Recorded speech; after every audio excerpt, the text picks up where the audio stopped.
تو اس تخصیص کی وجہ یہ ہو سکتی ہے کہ دونوں درخت کثیر البرکت و کثیر المنافع ہیں، یعنی اب اللہ تعالیٰ درختوں کی قسم اٹھا رہا ہے کیونکہ وہ کثیر البرکت کثیر المنافع ہیں، اور چونکہ اب آگے جو طور سینین اور شہر مکہ یہ بھی کثیر البرکت ہے، تو اس لیے انہوں نے اب یہاں سے اس کو دونوں کو آپس میں لنک کر دیا۔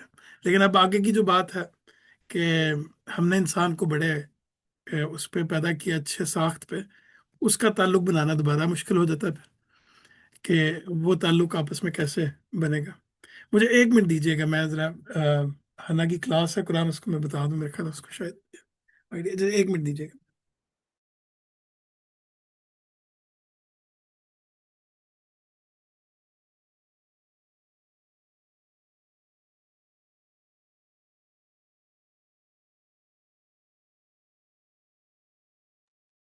سوری، میں حنا کی آج کلاس تھی اس وقت، تو یہ اب میں نے ایک سین سیٹ کر دیا اس لحاظ سے کہ کس طرح مختلف تفاسیر اس کو دیکھتی ہیں، لیکن اس سے پھر جو اصل ایشو ہوتا ہے وہ یہ ہوتا ہے کہ نظم واضح نہیں ہوتا۔ جو لوگ ابھی شامل ہوئے، نجابت بھائی ہیں، معاذ بھائی ہیں، ہم لوگ یہ ڈسکس کر رہے ہیں کہ سورہ 3 میں تین اور زیتون کا کیا مطلب ہے، اللہ تعالیٰ نے یہ گواہی کیوں دی ہے، اور اس میں ہم نے 2-3 تفاسیر کا میں نے حوالہ دیا ہے کہ یہاں پہ مثال کے طور پہ مولانا صلاح الدین یوسف، اہل حدیث یا سلفی نقطہ نظر کے پاکستان میں بڑے علماء میں شامل ہوتے ہیں، انہوں نے بھی اس کی تفسیر ترجمہ یہ کیا ہے کہ قسم انجیر اور زیتون کی، ان میں آگے جا کے انہوں نے دوسرا نقطہ نظر بھی بتایا ہے، لیکن بنیادی طور پہ خزائن العرفان میں نعیم الدین مراد آبادی صاحب نے ان کو انجیر اور زیتون میوے کے طور پہ لیا، اور یہ بتایا پھر اس کے جو سارے جو اس کے فضائل ہیں دوسرے ورڈ میں، یا اس کے جو کریکٹرسٹکس ہیں ان دونوں پھلوں کی، وہ بتائی ہیں کہ اصل میں یہاں پہ، اور پھر آگے مفتی محمد شفیع صاحب کی بھی میں نے بتائی کہ انہوں نے بتایا کہ یہ کثیر البرکت درخت ہے تین اور زیتون کے، اور اس وجہ سے اللہ تعالیٰ نے یہاں پہ اس کی قسم کھائی۔ لیکن اس میں جو مسائل ہیں وہ یہ ہیں کہ 2 وجوہات سے ایسے ہیں جو یہ مانی لینے میں مانے ہیں۔ ایک ہے کہ آگے اللہ تعالیٰ نے طور سینا اور شہر مکہ کی قسم کھائی، اور 2 پھلوں کے ساتھ 2 مقامات کی قسم کھانے میں کوئی مناسبت نظر نہیں آتی، یعنی آپس میں کوئی لنک نہیں بنتا۔ اور اگین قسم کھانے کا مطلب ہوتا ہے کہ جب ہم کسی کی قسم کھاتے ہیں تو ہم اس کو گواہ بناتے ہیں اس معاملے میں، یہ چیز گواہی دے رہی ہے۔ جب میں کہوں گا کہ یہ کمپیوٹر گواہی دے رہا ہے کہ اس کو مائکروسافٹ نے بنایا ہے، یا یہ گاڑی گواہی دے رہی ہے کہ اس کو کسی نے بنایا ہے، تو اس کا مطلب ہے کہ اس کی ساخت اس چیز کی گواہی دیتی ہے کہ اس کے اوپر کسی ورکشاپ کے یا کسی مکینک کے ہاتھ لگے ہوئے۔ اور جب میں اللہ کی قسم اٹھاتا ہوں تو میں اس کو گواہ بناتا ہوں کہ جو میں بات کر رہا ہوں بالکل ٹھیک ہے۔ تو اصل میں قسم گواہی کے طور پہ تو اللہ تعالیٰ نے پہلے 2 پھلوں کی قسم اٹھائی اور اس کے بعد گواہی دی، اور پھر طور سینا اور مکہ بات نہیں بنتی۔ دوسرے، ان 4 چیزوں کی قسم کھا کر آگے جو مضمون بیان کیا ہے اس پر طور سینا اور شہر مکہ تو دلالت کرتے ہیں، لیکن یہ 2 پھل اس پر دلالت نہیں کرتے، کہ یعنی ہم نے قسم گواہی ہے انجیر اور زیتون کی، اس کے اندر بڑے اچھے خواص ہیں، اس کے اندر بڑی برکتیں ہیں، کہ ہم نے انسان کو بڑے اچھے اس پہ پیدا کیا، ساخت پہ کوئی بات نہیں بنتی آپس میں، انلیس کہ آپ کہیں کہ یہ ساتھ بھی آپ شاید کچھ کہنا جی چاہیں۔ میں یہ کہہ رہا تھا کہ کیا ضروری ہے کہ مطلب جب قسم کھائی جائے، کیونکہ قرآن میں بہت جگہ پہ قسمیں کھائی گئی جو جو جو گواہی دیتی ہیں، ٹھیک ہے، جی جی بالکل۔ اور وہ ان کو سامنے رکھ کر، ان کی امپورٹنس کو سامنے رکھ کے مطلب قسم کھائی گئی ہے، اس کے بعد ایک بڑی بات کی گئی ہے، ٹھیک ہے۔ کیا ہمیشہ جو قسم کھائی جا رہی ہے جس کی اللہ تعالیٰ جو آگے بات کر رہے ہیں، ان کا کوئی لنک ہوتا ہے؟ جی جی بالکل، ہر جگہ قرآن میں جہاں اللہ تعالیٰ نے قسم کھائی ہے وہ تمام مقامات دیکھ لیں تو قسم اور مقسم علیہ، یعنی جس چیز پہ قسم اٹھائے گی وہ دونوں کٹھے اللہ تعالیٰ بیان کرتے ہیں کہ اس کی گواہی، جیسے گھوڑوں کی تاب کی گواہی دے کے بھی جو آگے بات کی ہے تو وہ بھی آگے سے لنک ہے ان کے ساتھ آپس میں، یعنی ٹھیک ہے۔ کوئی ایسی جگہ نہیں ہے جہاں پہ اللہ تعالیٰ نے بلا، اور قسم ہم بلا وجہ کھاتے بھی نہیں ہیں، یعنی انسان بھی، میں جب کہتا ہوں میں قسم کھاتا ہوں تو آگے میں کچھ بیان کروں گا نا، یعنی کوئی یہ نہیں ہو سکتا کہ میں بس بول دوں کہ میں قسم کھا رہا ہوں، کس چیز کی، آگے کیا بات ہے جس کی قسم اٹھا رہا ہے، یعنی میں گواہی دے رہا ہوں تو کس چیز کی گواہی دے رہا ہوں، وہ بات پوری تو تبھی ہوگی جب قسم کے ساتھ اس کا جو مقسم علیہ ہے وہ بھی ساتھ ہوگا۔ اس پہ کافی کام ہوا ہے، ایک سام القرآن پہ بھی کئی کتابیں بھی ہیں، مولانا فراہی کی بھی شاید اس پہ کتاب ہے کوئی۔